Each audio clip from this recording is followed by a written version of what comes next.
నమస్తే అండి. ఈ మధ్యకాలంలో మన గ్రామాల్లో నివసిస్తున్న ప్రజలు ఏ విధంగా ఆరోగ్యానికి హానికరమైన కార్యక్రమాలను చేస్తున్నారో మనం చూస్తూనే ఉన్నాం. దీనివల్ల మన చుట్టూ ఉన్న ప్రకృతి అంటే మన వృక్షజాలం, జంతుజాలం, అలాగే దాని చుట్టూ ఉన్న మన పర్యావరణ వ్యవస్థ ఎంతలా దెబ్బతింటున్నాయో గమనించారా?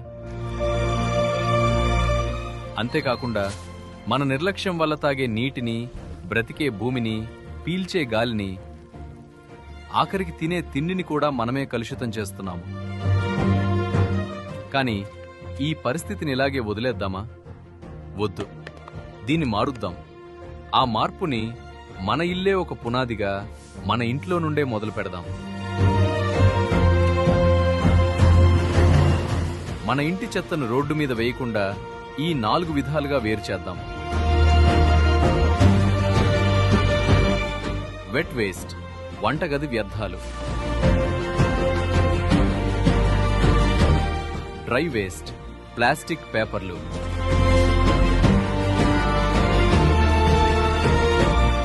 శానిటరీ వేస్ట్, డయాపర్లు, ప్యాడ్స్ వంటి ఆరోగ్య సంబంధిత వ్యర్థాలు. స్పెషల్ కేర్ వేస్ట్, బ్యాటరీలు, కెమికల్ బాటిల్స్. ప్రాణాధారమైన నీటిని కాపాడుదాం. చెట్లని నాటుదాం. ప్రకృతి వనరుల్ని కాపాడుకుందాం. వచ్చే తరానికి ఒక గొప్ప ఆదర్శంగా మన గ్రామాలను మారుద్దాం. రండి, మనమంతా ఒక్కటవుదాం.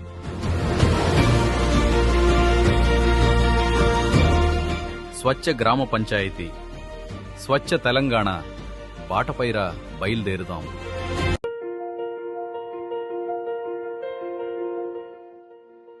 నమస్తే అండి. ఈ మధ్యకాలంలో మన గ్రామాల్లో నివసిస్తున్న ప్రజలు ఏ విధంగా ఆరోగ్యానికి హానికరమైన కార్యక్రమాలను చేస్తున్నారో మనం చూస్తూనే ఉన్నాం. దీనివల్ల మన చుట్టూ ఉన్న ప్రకృతి అంటే మన వృక్షజాలం, జంతుజాలం, అలాగే దాని చుట్టూ ఉన్న మన పర్యావరణ వ్యవస్థ ఎంతలా దెబ్బతింటున్నాయో గమనించారా? అంతేకాకుండా మన నిర్లక్ష్యం వల్ల తాగే నీటిని, బ్రతికే భూమిని, పీల్చే గాలిని, ఆఖరికి తినే తిండిని కూడా మనమే కలుషితం చేస్తున్నాము.